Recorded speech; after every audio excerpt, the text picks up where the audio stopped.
Assalamualaikum warahmatullahi wabarakatuh.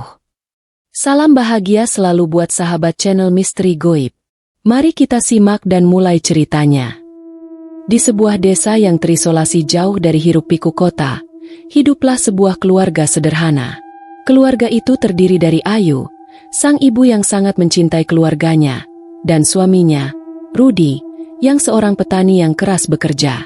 Mereka juga memiliki seorang anak laki-laki yang masih balita, Ardi, yang ceria dan penuh tawa. Namun, desa itu menyimpan banyak misteri yang tak banyak orang tahu. Malam itu, saat bulan purnama menggantung tinggi di langit, Ayu merasakan sakit yang tak biasa. Rasa nyeri itu datang begitu tiba-tiba, membuatnya terjatuh dari tempat tidur. Dengan panik, Rudi segera membawa Ayu ke bidan desa. Namun, perjalanan mereka terganggu oleh angin kencang yang berputar-putar seakan menuntun mereka menjauh dari jalan yang biasa mereka lewati. Sesampainya di rumah bidan, Ayu terkulai lemah di ranjang. Bidan desa, seorang wanita tua bernama Nenek Warih, mulai memeriksa Ayu dengan cermat. Namun, wajah Nenek Warih terlihat cemas. Ada yang tidak beres, gumamnya pelan. Rudi yang berdiri di dekat pintu, mulai merasakan ada sesuatu yang janggal. Suasana di dalam rumah terasa aneh. Hawa yang tidak wajar mengisi ruangan. Ayu yang terengah-engah, tiba-tiba mengeluarkan suara aneh. Suara yang bukan berasal dari mulut seorang wanita. Tiba-tiba, tubuhnya bergetar hebat, dan mata Ayu berubah menjadi merah menyala. Rudi semakin panik, namun Nenek Wari hanya menatap Ayu dengan tatapan yang kosong. "Ini bukan anak manusia," katanya dengan suara berat, hampir seperti bisikan. Ayu menjerit, dan dari dalam tubuhnya yang sekarat, sesuatu yang gelap dan mengerikan mulai muncul. Suara gemuruh keras terdengar, disertai dengan bau busuk yang menyengat. Keringat dingin mengalir di dahi Rudi, dan jantungnya berdetak semakin cepat. Apa yang sedang terjadi? Suasana di rumah bidan itu semakin mencekam. Ayu yang sebelumnya terlihat lemah, kini mulai mengeluarkan suara jeritan yang melengking, seolah suara itu bukan berasal dari tubuhnya yang sekarat. Nenek Warih memejamkan matanya, seolah sedang berdoa, namun wajahnya semakin pucat. Rudi, yang tak tahu harus berbuat apa, hanya bisa diam, tubuhnya kaku oleh rasa takut yang mendalam. Tiba-tiba, tubuh Ayu terangkat sedikit dari ranjang, seolah ada kekuatan lain yang menguasai tubuhnya. Nenek Warih membuka matanya, dan dengan suara bergetar berkata, "Kamu harus pergi, Rudi. Ini lebih buruk dari yang kamu bayangkan. Anak yang sedang dilahirkan bukanlah anak manusia, melainkan makhluk yang berasal dari kegelapan." Rudi terpaku, tak mampu bergerak. "Apa maksud nenek?" tanyanya. Suaranya terputus-putus oleh ketakutan. "Nanti, kamu akan mengerti.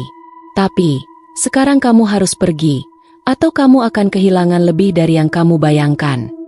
Saat itu, dari dalam tubuh Ayu, muncul sesuatu yang mengerikan. Sebuah tangan hitam besar, berlumuran darah, merobek perut Ayu dengan kekuatan yang tak terbayangkan.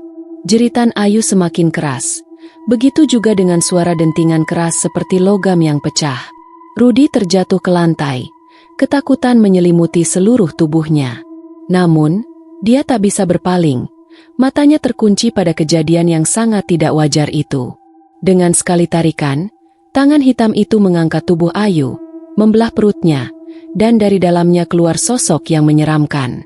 Sebuah bayi, namun bukan bayi biasa. Kulitnya pucat, hampir hitam, dan matanya yang terbuka lebar berkilau dengan cahaya merah yang menyeramkan. Bayi itu menangis, namun tangisannya terdengar seperti jeritan makhluk yang ingin merobek dunia. Rudi merasakan perasaan yang luar biasa takut.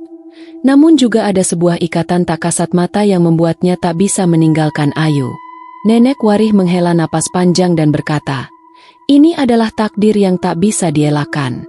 Anak itu adalah anak iblis. Dan kamu, Rudi, sekarang terikat padanya." Rudi terhuyung, suaranya tercekat saat dia bertanya, "Apa yang harus saya lakukan?" Ayu terkulai lemah di ranjang, tak lagi tampak seperti ibu yang dulu. Wajahnya tampak pucat pasi, dan tubuhnya gemetar.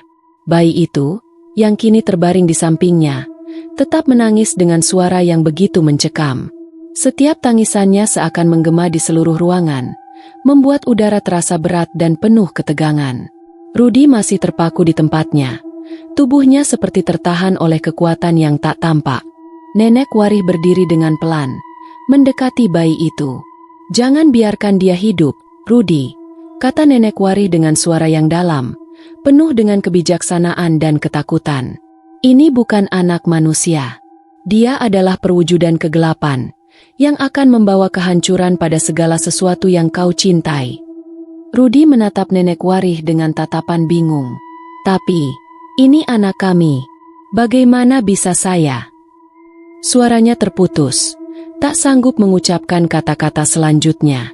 "Dia tidak akan pernah menjadi anakmu, Rudy. Bahkan jika kamu mencintainya, itu akan sia-sia. Anak ini akan membunuhmu, membunuh segala sesuatu yang ada di sekitarmu, dan menyebarkan kegelapan yang akan memusnahkan dunia."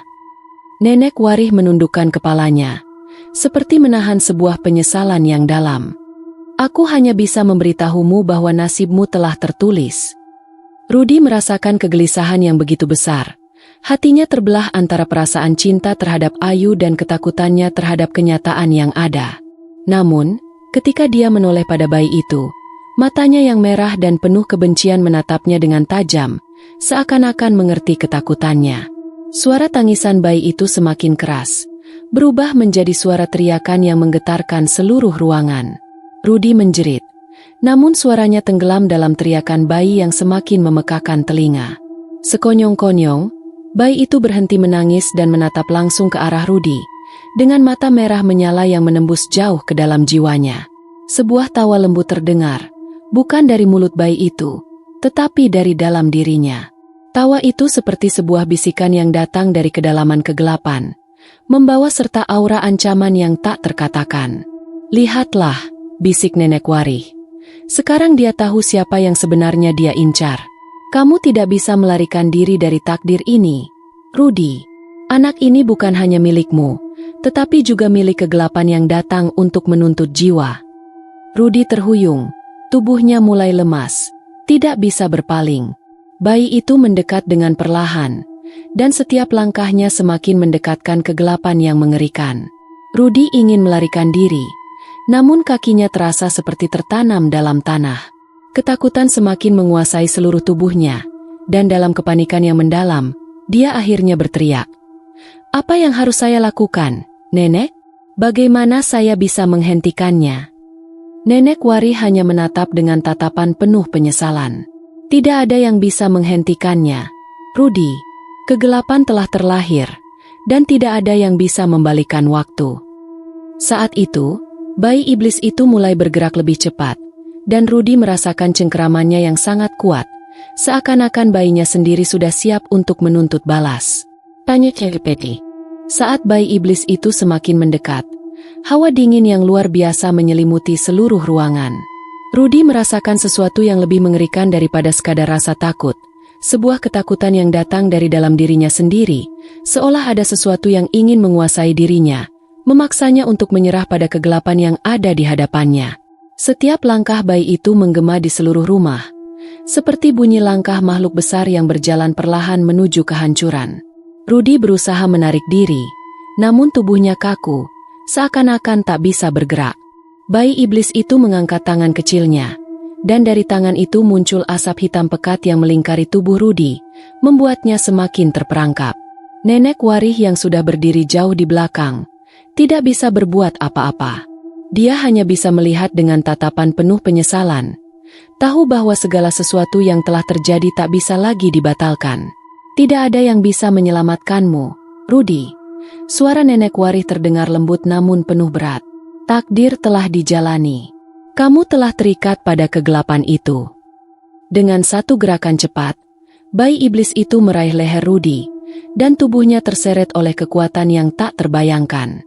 Namun, entah mengapa, dalam detik-detik terakhir, Rudy teringat akan Ardi, anak mereka yang masih kecil. Bayi yang penuh tawa dan kebahagiaan. Perasaan kasih sayang itu muncul dengan begitu kuat, mengalir melalui tubuhnya meski dalam keadaan yang begitu mencekam. Rudy memejamkan matanya, berusaha menenangkan dirinya. "Tidak!" teriaknya. Suara yang keluar dengan segala kekuatan yang tersisa. "Aku tidak akan menyerah."